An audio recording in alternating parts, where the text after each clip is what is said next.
Based on S is equal to R theta, what units should theta have? Well, we stated earlier that theta is in radians, and that was based on the mathematical definition of the radian as an angular measure. That's kind of the way I think that's terminology is presented in math books. We're looking at maybe now radian as well as is it a physical unit, maybe is the question. In other words, it's an angular measure, but is it also a unit?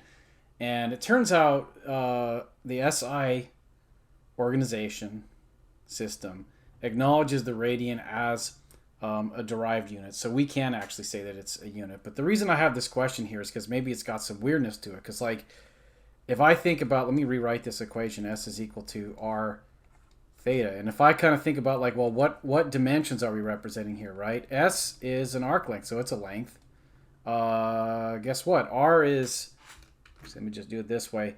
R is a radius, which is also really a length. So we've got length on one side, length on the other side. In that sense, you know, let's say somebody said, okay, this one's measured in meters, this one's measured in meters.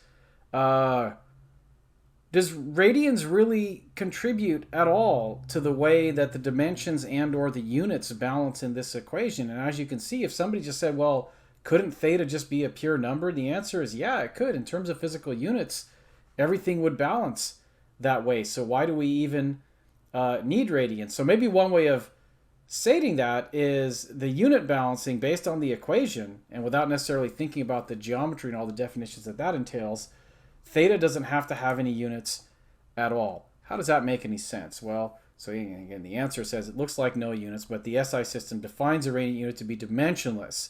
So it can be used for theta, but still have the dimensions.